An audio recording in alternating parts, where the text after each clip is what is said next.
कृष्ण भगवान की जय। ओम श्री परमात्माए नमः। श्री भगवत गीता के 15वें अध्याय का महात्म्य।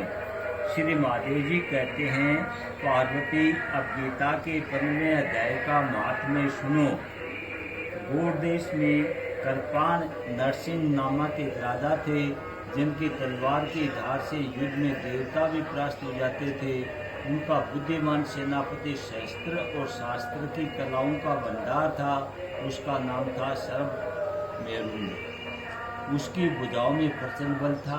एक समय उस पापी ने राजकुमारों सहित महाराज का वध करके स्वयं ही राज्य करने का विचार किया। इस निश्चय के कुछ ही दिनों बाद वह हिज्जे का शिकार होकर मर गया।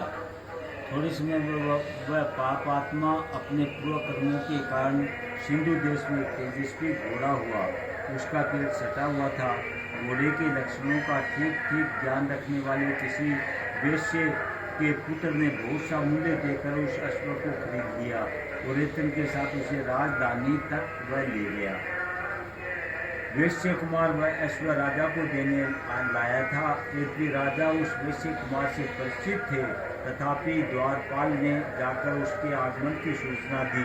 राजा ने पूछा, किस लिए आए हो? तब उसने स्पष्ट शब्दों में उत्तर दिया, वे सिंधु देश में एक उत्तम लक्षणों से संपन्न अश्व था, जिसे तीनों लोगों का एक रत्न समझकर मैंने बहुत सा मूल्य देकर खरीद लिया। राजा ने आज्ञा दी, उस अश्व को यहाँ ले आओ। वास्तव में वह घोड़ा गुणों से उच्च श्वा के समान था। सुंदर रूप का तो मानो भारी था। शुभ लक्षणों का समुद्र जान पड़ता था। वैसे घोड़ा ले आया और राजा ने उसे देखा। अश्व का लक्षण जानने वाले अमात्यों ने उसकी बड़ी प्रशंसा की। सुनकर राजा अपार आनंद में निमग्न हो गए और उन्होंने वैश्य को मुंह मांगा सुवर्ण देकर तुरंत ही उस अश्व को खरीद लिया।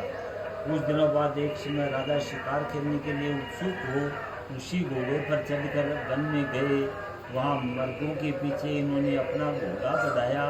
पीछे पीछे सब ओर से दौड़कर आते हुए समस्त सैनिकों का साथ छूट गया। वे हिरणों को आकर्षित होकर बहुत दूर निकल गए। प्यास ने उन्हें व्याकुल कर दिया, तो वे घोड़े से उतरकर जल की खोज करने लगे। घोड़े को तो उन्होंने वृक्ष की डाली से बांध दिया। स्वयं एक चट्टान पर चढ़ने लगे। कुछ दूर जाने पर उन्होंने देखा कि एक पत्ते का टुकड़ा हवा में उड़कर शिलाखंड पर गिरा है। उसमें गीता का 15वां अध्याय का आधा श्लोक लिखा हुआ था। राजा उसे भाषण